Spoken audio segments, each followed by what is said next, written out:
Are you against the Mosquiteria? Hate how the government sells you booze? Against gas taxes? Maybe you want to check out the Freedom Party. They'll be on the show. But next, if you hate how the government sells you booze, taxes, gas, what about the Mosquiteria in a public school? The Freedom Party. They're here. They want to talk about it. This is Byline.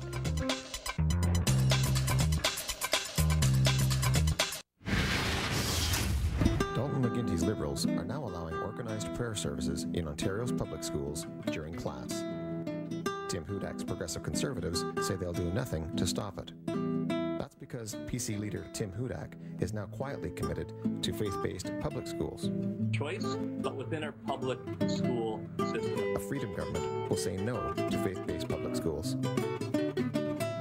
Reading, writing, and arithmetic. Freedom Party.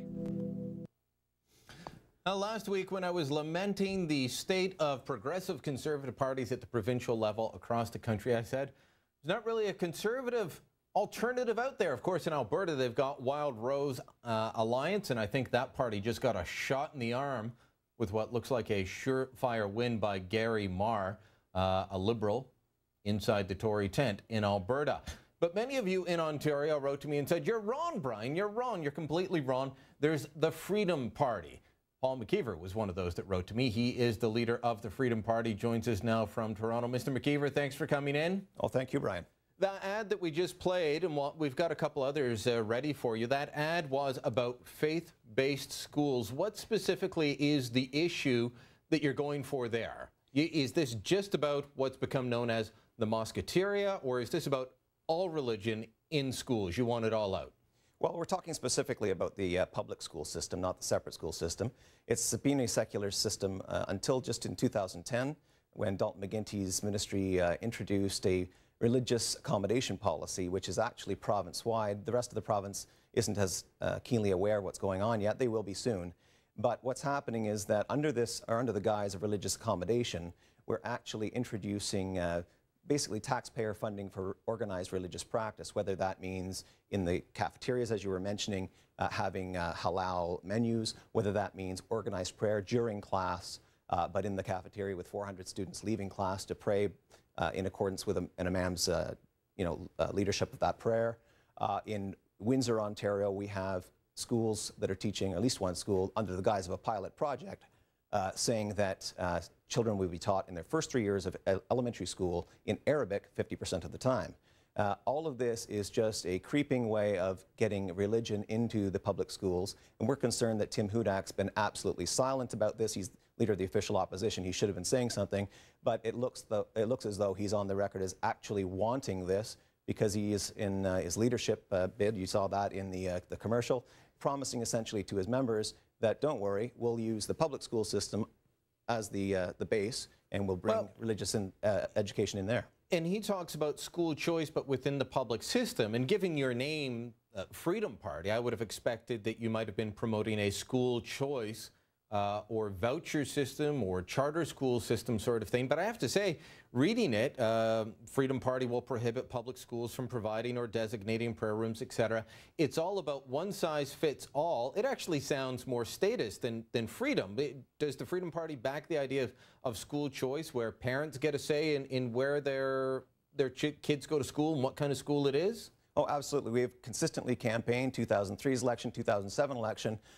In fact, we were campaigning in 2007 that we would stop imposing an education tax altogether, but that, and have people choose which schools they wanted to send their children to, whether it be public or private. But that, for Ontarians, has been proven to be too large a step. So what we're concerned with in this particular plank in this election is a separate issue, actually, and that is the bringing of religion into what is an existing secular system. That, too, is a threat to freedom as we see it. All right, I want to bring up another issue, one that has to do with the pocketbook and the stomach.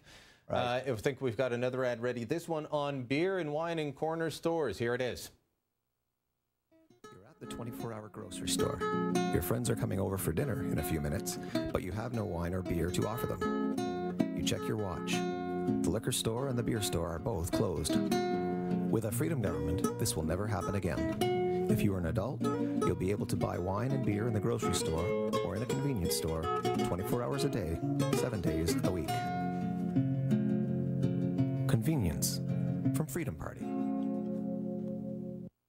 Mr. McKeever, I can tell you why that idea of not being able to get beer and wine in the corner store doesn't bother Dalton McGuinty, because, like me, he lives in Ottawa. You can always make a run to Hull. That's you just get across the bridge, you get some quick, cheap booze in Quebec and come back to good old Ontario. Right. In other parts of the country, this is a no-brainer. In Alberta, in Quebec, I'm not sure about BC. I think they have a mixed system there as well.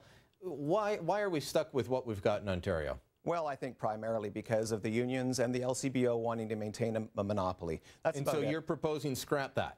Well, the LCBO can compete with everybody else, and so can the beer store. That's what we're proposing. We're not proposing privatizing anything. We're simply saying when you're going out and getting your potatoes and your steak at the grocery store, or when you're picking up a bottle of milk at the convenience store, you should be able to also buy your beer or your wine at the same time. Why? Now, would you be able to buy hard liquor under your policy at the grocery store? That would be under, I mean, obviously you want to make sure you have whether you're talking wine, beer, or hard liquor, that there's proper ID mechanisms in place. But yes, there's no reason why you shouldn't be able to open the Brian Lilley liquor store, for example. All right. And by the way, that they don't allow hard liquor sales in corner stores, grocery stores in Quebec, but they do allow beer and wine, corner stores, grocery stores, and they still have a provincial liquor store that does compete, and it's still successful, so it can work. We've got one more ad, and this is about gas taxes, another pocketbook issue, and what your proposal is there. Let's see that one. Ontario's gasoline tax was introduced by the Conservatives in 1925. Last year, Dalton McGuinty started charging HST on gasoline. He even taxed the tax. 2 taxes is too much. A Freedom government will eliminate the old gasoline tax. That will reduce the price of gasoline by 16.6 cents per litre. Fill her up with Freedom Party. Okay, so you're going to get me almost $6 off a 2 for a beer and cheaper gas. Those are pretty good pocketbook issues to get people excited. And the best part is they're relatively small impact on the budget. I mean, the beer tax, we didn't get into that, but you're right. It's about $5.76. It's a new tax that was imposed with the HST. Nobody knows about it because it's buried in the price of the beer. We say get rid of that, and that'll save $5.76 off a case of 2-4. And with respect to the gasoline tax, you're right, 16.8 cents. But the interesting thing is, and I'm out there campaigning in my own riding, Elgin, Middlesex, London, and all of the candidates are saying, no, we're against beer and wine in corner stores. And when it comes to gasoline, what do they say? Well, maybe we'll tweak the HST a bit. This is ridiculous. We're in an age of overtaxation. There are no voices out there that are offering, real substantive changes to whether we're talking, the alcohol laws or even the speed limits on our highways right now, set at 100 kilometers an hour when the going rate is 120. Freedom Party says those speed limits are going up to 120, so that people aren't going to be paying tickets for doing the same speed as everybody else. Okay, Paul McKeever, leader of the Freedom Party. We've got less than 30 seconds left. Right. I've got to ask you quickly, there's another alternative conservative party out there, Family Coalition. They're definitely social conservative.